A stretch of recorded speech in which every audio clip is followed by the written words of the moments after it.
America का Iran पर बहुत बड़ा हमला हुआ है। तेहरान समेत कई शहरों को अमेरिका ने निशाना बनाया।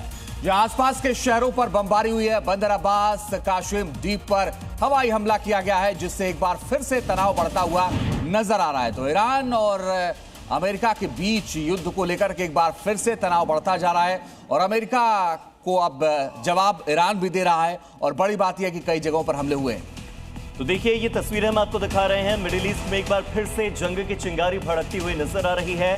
ईरान को इसकी कीमत चुकानी होगी, ये कहना अमेरिकी राष्ट्रपति डोनाल्ड ट्रंप का। इधर ईरान के प्रशासन की ओर से कह दिया गया है कि लड़ाई आमने सामने की है, हमला अमेरिका ने किया है तो पलटवार इतना जोरदार होगा कि अब अमेरिका इसे याद रखेगा। अमेरिकी राष्ट्रपति डोनाल्ड ट्रंप ने ईरान को चेतावनी दी है, कहा कि ईरान को कीमत चुकानी होगी। ईरान समझौते पर बातचीत करने में काफी समय लगा रहा है। ईरान को बहुत ज्यादा वक्त लग रहा है डील करने में। ईरान को समझौते पर हस्ताक्षर कर लेने चाहिए, यह सलाह अमेरिकी राष्ट्रपति डोनाल्ड ट्रंप की।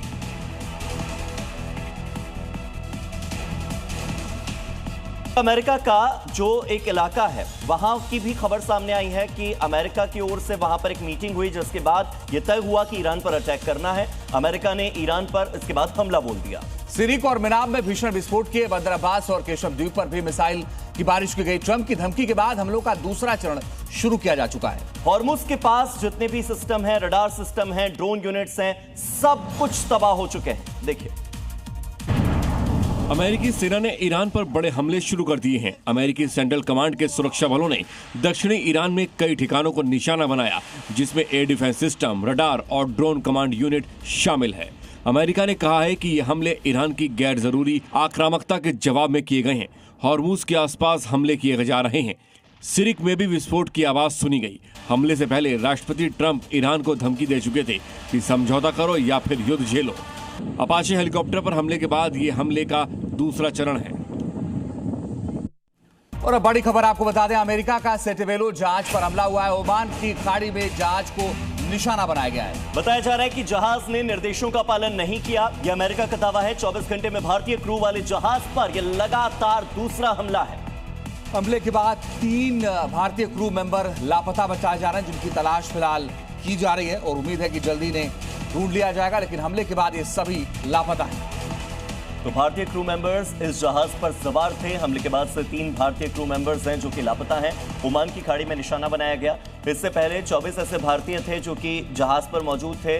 उन्हें रेस्क्यू करने के लिए इंडियन नेवी और साथ ही ओमान की जो नेवी है उन्होंने मदद की थी। लेकिन ये दूसरा जहाज है जिस पर अटैक हुआ। तो ओमान की खाड़ी में तेल टैंकर सेटेबेलो पर अमेरिकी बमबारी से भारतीय नाविकों की जान खतरे में पड़ गई। 21 भारतीय क्रू मेंबर बचाए गए, 3 अभी भी लापता हैं। वॉशिंगटन से जवाब मांगते हुए भारत ने अमेरिकी दूतावास अधिकारी को तलब किया है। अमेरिकी सेना ने 10 जून को ओमान की खाड़ी में तेल टैंकर सेटेबेलो पर हवाई हमला किया। अमेरिकी सेंट्रल कमांड का दावा है कि जहाज के कर्मचारियों ने सुरक्षा बलों के निर्देशों का उल्लंघन किया, जिसके बाद विमान से इंजन रूम पर बम गिराए गए। वहीं इस हमले के बाद 21 भारतीय क्रू सदस्यों को बचा लिया गया, लेकिन 3 अभी भी लापता हैं। भारत ने इसकी घटना की कड़ी निंदा की है और अमेरिकी दूतावास के प्रभारी अधिकारी जैसन मिक्स को तलब किया है। भारत ने कहा है कि यह हमला चिंताजनक है। और अब बड़ी खबर यह है कि ईरान का अमेरिका पर पलटवार। अमेरिका की हर धमकी का जवाब दिया जाएगा, यह IRGC की तरफ से कहा गया। जोरदार तमाचे के जरिए जवाब दिया जाएगा, यह कहना ईरान की सेना का। हम कभी पीछे हटेंगे नहीं और ईरान बदला लेकर रहेगा, यह कहना है ईरान का। ईरान ने अमेरिकी हमले का जोरदार जवाब देने का ऐलान किया है। ईरानी सेना पीछे हटने वाली नहीं है। हर बार और ज्यादा ताकत से जवाब दिया जाएगा। ईरान का यह बयान तब आया जब ट्रंप ने चेतावनी दी कि बातचीत में रुकावट के लिए तेहरान कीमत चुकाएगा।